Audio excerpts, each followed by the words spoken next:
for this session on education technology.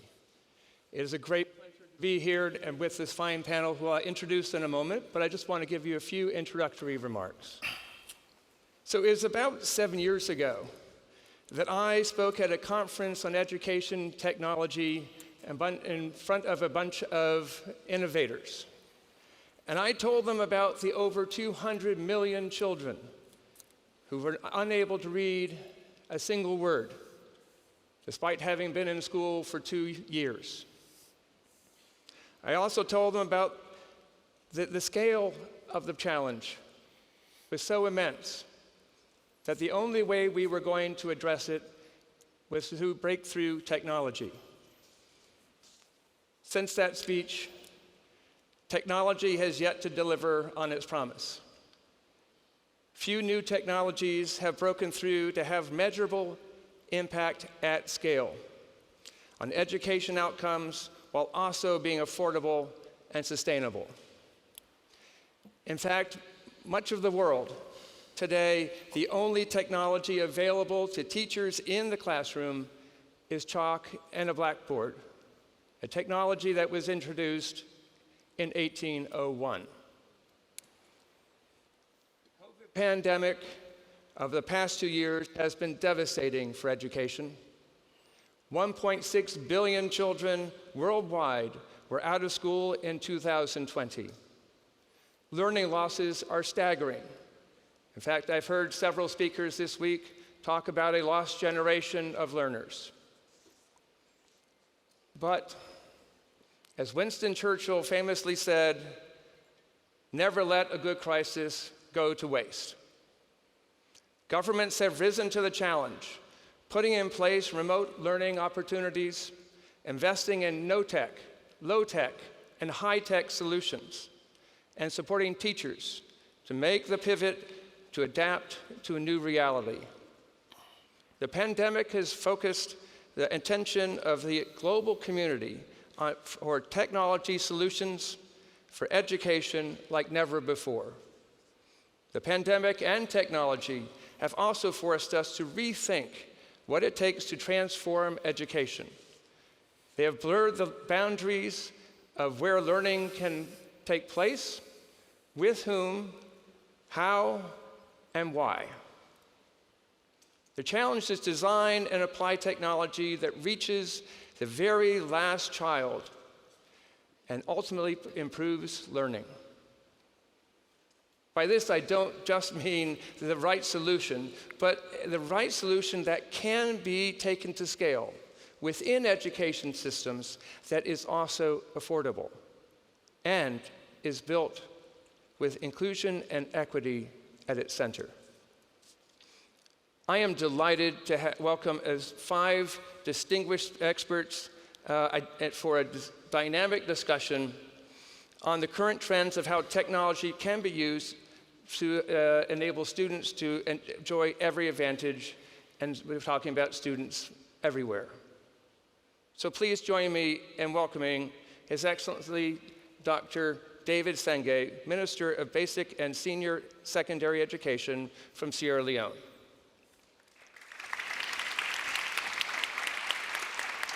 Dr. Aida Nazarikhorram, co-founder and CMO of LuxAI.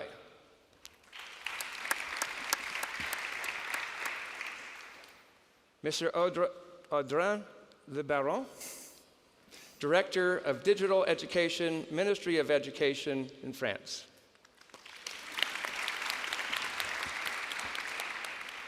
Dr. Karina Montilla, boy, good.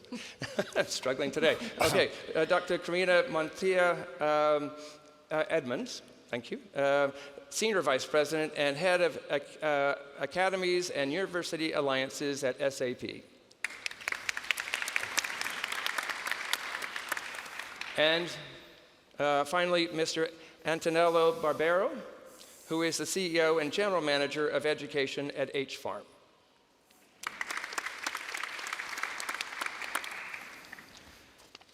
So panelists, I'll be asking questions, but keep your responses to 2 minutes, and so we can have a second round of quick responses. So let me begin with David Sengeh. Minister, please. In your role as Minister of Education and Chief Innovation Officer, how are you expecting, or even already witnessing, the disruptive potential of technology in education? And what measures are in place to ensure the use of EdTech is an equalizer? Thank you very much for that question, and I would like to start by thanking the UAE government for being such gracious hosts to all of us. I do think, as in your opening, you mentioned that chalk and blackboards was in the classroom, and I think that is complemented by paper. So we often forget that the chalk, the blackboard, and paper are technologies, and these technologies are important and often the only technologies available to millions of children, hundreds of millions of children around the world. And I think you also spoke about technology and scale. And underlining that, and something that we don't explicitly talk about, so I'm happy that it's coming out, is equity. That technology, how it's been used in EdTech before, actually created for the divide. That when we spoke about AI in education, it was about the special individual child trying to understand everything about the psychosocial about that child, when that child wakes up, what time they have the best energy in the day, when you should optimize what kind of content you give them. And that kept us further. And when equity is not placed at how we roll out EdTech, you see that it makes things worse. And systems and robustness, these technologies have to work everywhere. They have to work in the rain in Sierra Leone. It rains for 6 months. So whatever you roll out, including paper, if you're giving paper and kids don't have bags, it's going to get destroyed. So we have to think about systems and robustness, particularly when we deploy technologies. And quality. Often, look, my background is in healthcare, and people think that when you develop things at scale with technology, then you lower quality. Those are assumptions that we cannot accept, particularly for education. Quality has to remain standard, and that's why we deploy things at scale, and technology affords us that actually. In Sierra Leone, one of the things that we've been doing and to mitigate this is when we have what we call hybrid systems, hybrid technology systems. When we build solutions, it has to work online, offline, it has to work for the web, it has to work on mobile phones, and it has to work on paper as well. So one example is we developed these dictionaries. And these dictionaries you can check using SMS and USSD on your phone, anybody, anywhere in the world. And you could check your results as well. Parents are now more involved in understanding their children's education because you can take your child's unique registration number for a transition exam, something that used to take 10 weeks and up to $10. Now every parent can access it immediately on their phone, whether you're in the market or in the farm. And we see this everywhere the president goes. Parents, farmers are thanking him for the technology. People understand the value and the impact of technology bringing equity. Another thing we've been working on is with learning passports with UNICEF and some of our partners, where we're bringing a technology and solution for content that is online, and you can have offline versions and you can have mobile. And we take those same content and print them and send them to kids who are in remote and hard to reach areas. And I think it's important that we are able to think about technology in these forms. Finally, one of the things that we've done in Sierra Leone was we launched what we call the Education Innovation Challenge when I was Chief Innovation Officer in 2018. It was a $1.5 million idea to test, seed, and scale innovations in education.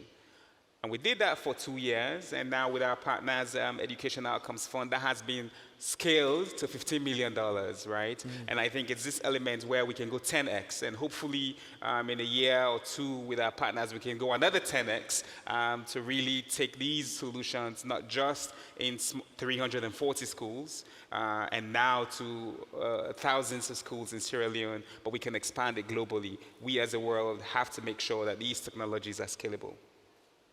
Fantastic. Thank you, David. Okay, so let me go to Aida. So among the many projects of LuxAI, you've developed assistive robots to support learning for children with autism. what results have you seen with children? And what is required for such a tool to become accessible for teachers and families in low-income countries? So actually, about 7 years ago, when we created LuxAI and we developed QT Robot, the initial idea was that based on the scientific research, the robot has the power to facilitate and mediate a joint interaction between the caregivers and the children, and can improve the quality of the education by enhancing the engagement, attention, and motivation of the students. But during the last couple of years, and particularly during the pandemic time, we saw that when robots are used, for example, at home, the major impact is the fact that this robot is empowering these non-specialized caregivers who are really interested to support the children and provide education, but they do not necessarily have the knowledge. And through the robot, we are able to deliver an evidence-based and a data-driven method of practice that can really improve the outcome of the children in a, let's say, very economical manner. And this is something that we see that is a challenge in a global scale, and particularly in the countries which are developing, that these human resources and the facilities that are necessary for this type of specialized intervention is not accessible. And we think that by having a technology such as QT Robot, we are not just providing a tool for them, but we are actually importing and, let's say, sharing a knowledge and a methodology and the best practices that are available. And the challenge to actually make these technologies accessible for a lot of countries is that these technologies need to be proven basically effective to deliver these sessions, and they need to be considered seriously, in a sense that a lot of time the challenge of implementation of this solution is that they are considered as a let's say, add-on feature, that when you have everything settled, if you have a budget, then you import the technology and use it as an add-on. But in a lot of cases, this is a very serious way of addressing these gaps that are very expensive and very difficult to fill, but they can be filled through the technology in a very efficient and in a very economical and cost-effective way. So building this awareness about the value of the technology in the education, I would say, can be the biggest barrier of actually making it accessible for all around the world, including the countries which are basically developing. Did you bring one of them with you? I have it, one in Abu Dhabi, yes. Wish we had it in the panel. We'll have to show it to everybody. So, okay, Audran. So your vast technological experience brings a different perspective to the world of education. In your opinion, how can ministries of education work with private companies to make national education systems more efficient and promote better access and better learning for all children? Well, what still strikes me every day is the variety of actors in the digital education ecosystem. You have many actors. You have the state, of course. You have its operators, local authorities, EdTech companies, non-profit organizations, and all of these actors contribute to the richness of the offering. But if you don't have a global technical and interoperability model, a real framework of rules, well, this offering can become a real mess, actually, for the end user. And by the end user, I mean students, of course, parents, teachers, and managers, school managers. And just an example, when you have multiple services, you have multiple login passwords to learn, you have to fill in different informations every time. Your credentials are not shared together between these tools, etc., etc. And that wasn't such a problem before COVID-19, because these technologies, these services weren't that widespread, actually. But now, with the crisis, they have become widespread. All parents, pupils, teachers use them on a day-to-day basis. And now it's becoming a real pain to cope with this complexity. So I'm convinced that the state and ministry has a major role in building this set of rules that makes things work seamlessly together. And I think the first thing is to define and share a cartography of the functions of the education, of the digital education system, and then fix and define a certain number of rules, probably data protection rules, which is fundamental to make things confident, and a technical framework with an interoperability model, very crucial, and make this framework mandatory for each actor that wants to offer a service in the digital education. And that's, I think, the way to do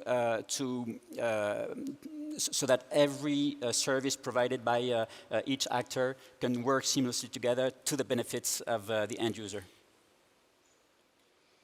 I struggle with remembering all those passwords, so I would love to have that happen. Leaving aside the importance of that for education, but so I look forward to seeing your ideas being adopted. So, Karina, you've spent much of your career connecting people and innovative technologies with market needs. Improving learning outcomes across the globe is indisputably a market need. As EdTech options abound, how do we incentivize the technology companies to put learning at the center of product development? Sure.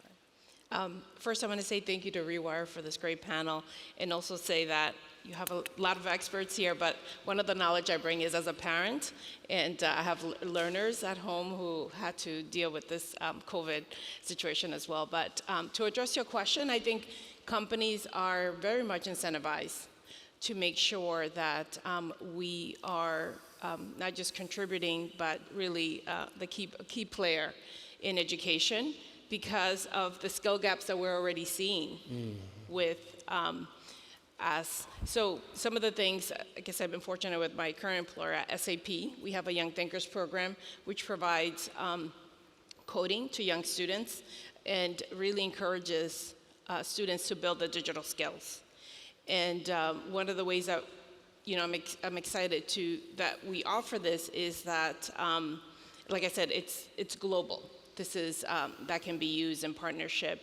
We are actually it's called SNAP. It's a software program, but we also partner with universities to make sure that students are building the skills that they need. And part of that is because you want to have, besides having the skills gap, you also want to work, it's a global company, so we have to make sure that we're playing on a global field and making sure that we're building products that everybody can use, which is so important. For differently abled students, as Aida has just illustrated with the software that she's providing.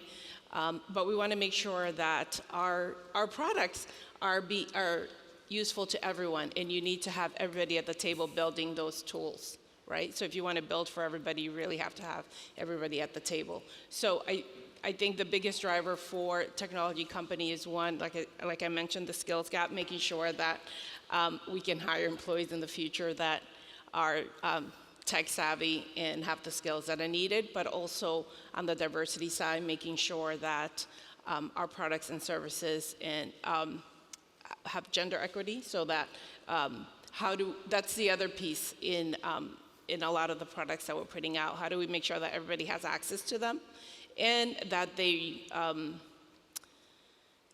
a lot more fun to learn when the tool that you're using or the lesson resonates with you.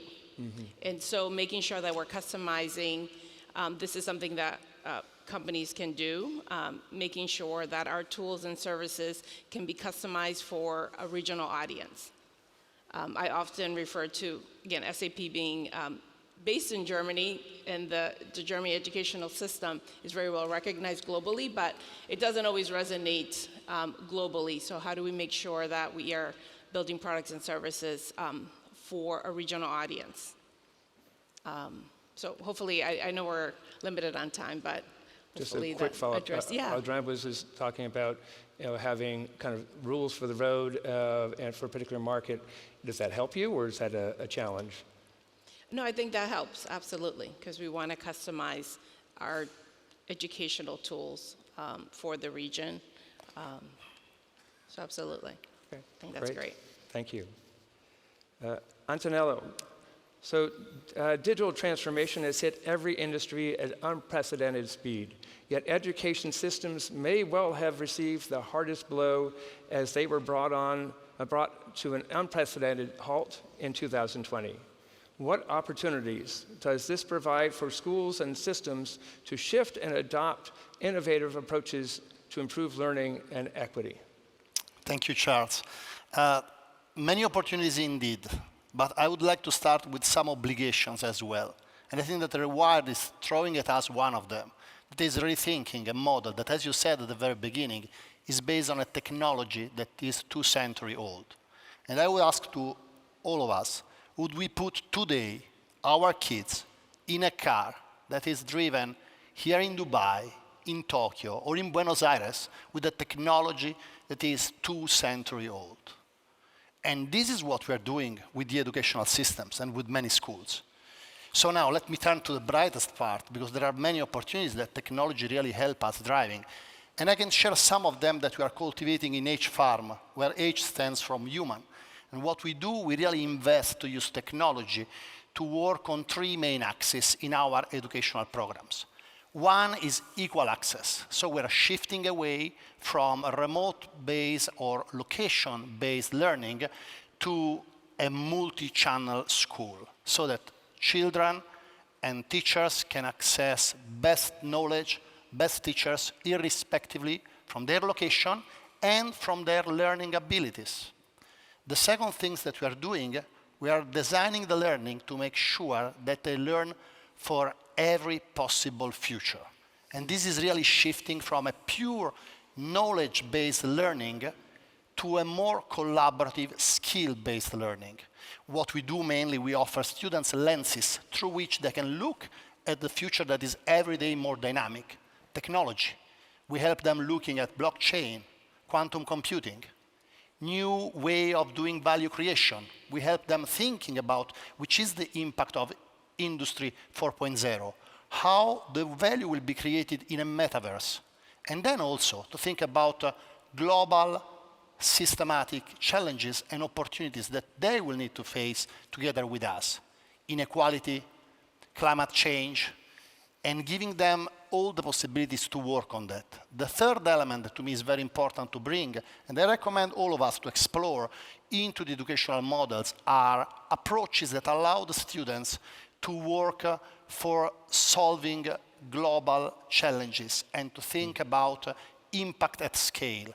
And what we are doing, for example, is shifting away from educating them just to get their job, but really to help them finding whichever job they want in life, but most importantly, to be better human beings.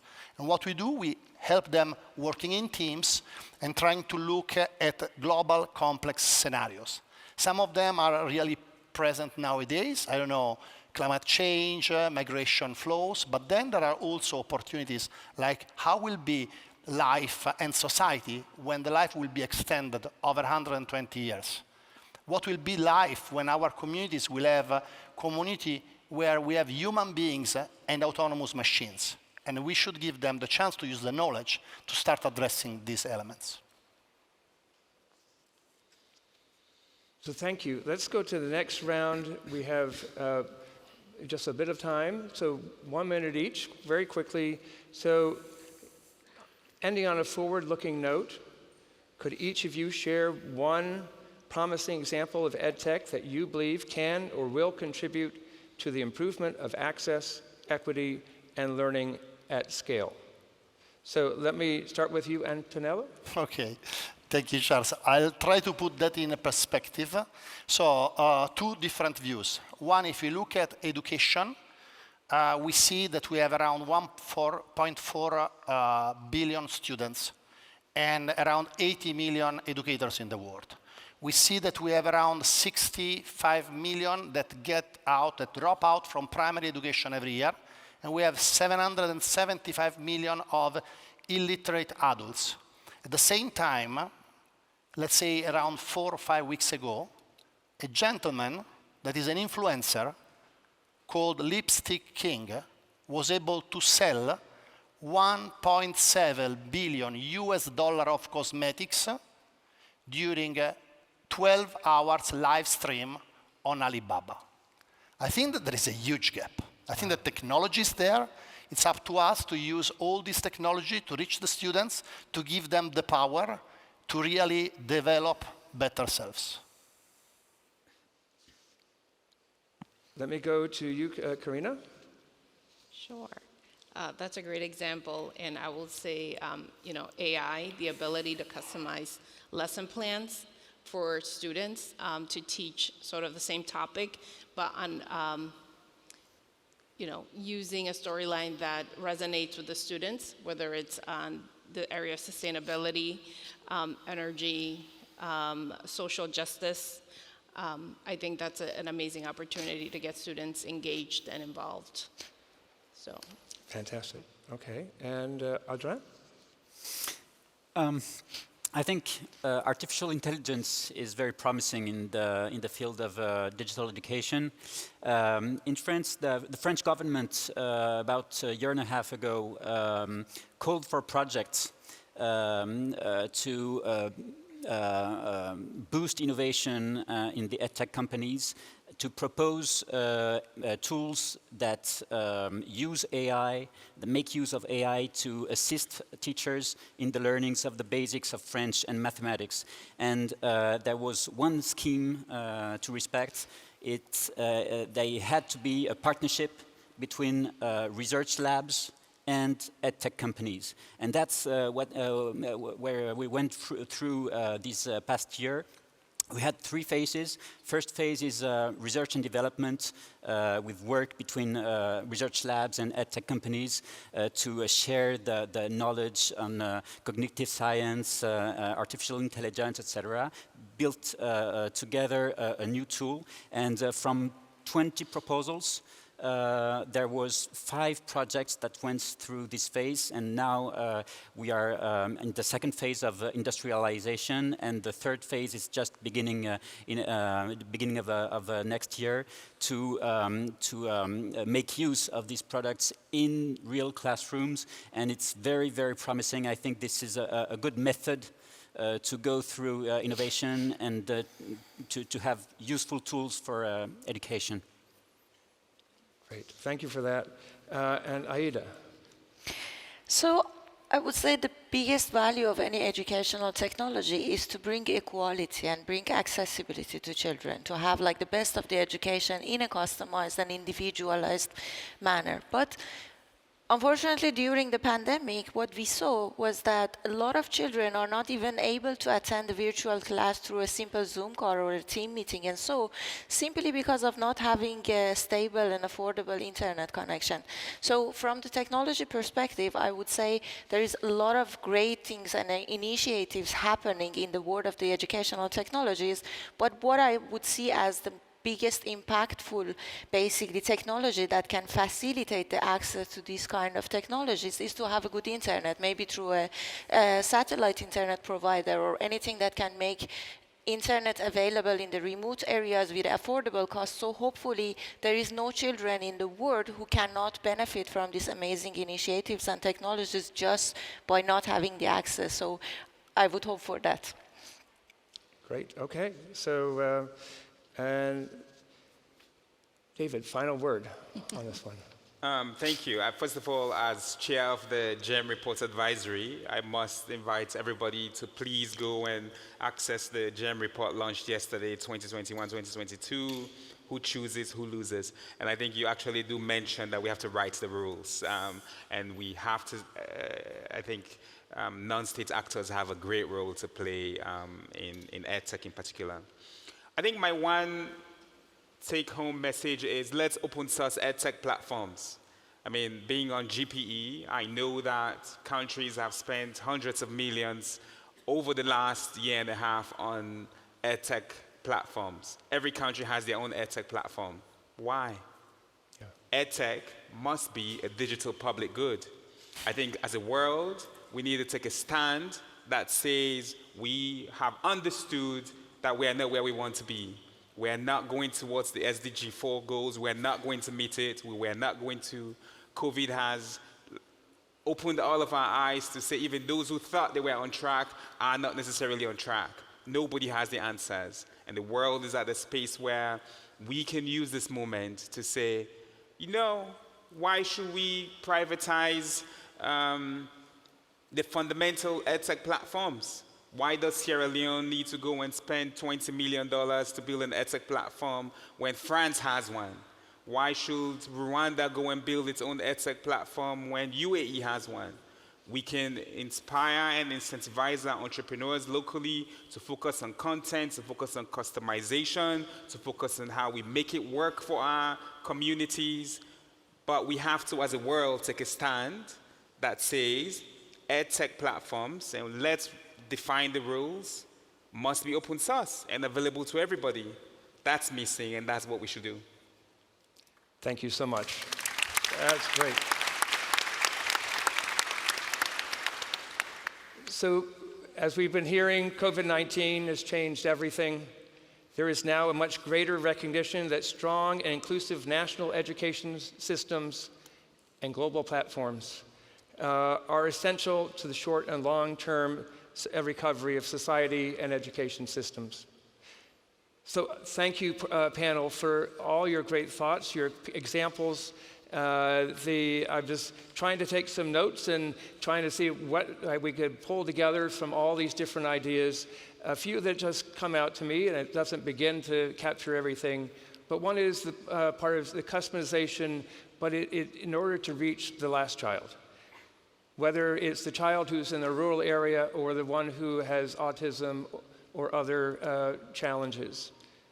It's about having a framework, rules of the road, that makes it easier for everybody to develop their platforms, develop their software to reach those folks at lower costs. It's about having platforms that can reach, that everybody can enjoy. Along with the rules of the road, it's having those platforms so everybody isn't reinventing the wheel, and then we can build on that to reach the last child. It's about looking to the future, not about just solving today's problems, but educating children for tomorrow. And it's about looking at new technology, AI in particular, and how that can transform our thinking about education systems. So with that, let me thank you all for your contributions, and thank you all in the audience for your participation. Thank you all. Thank you.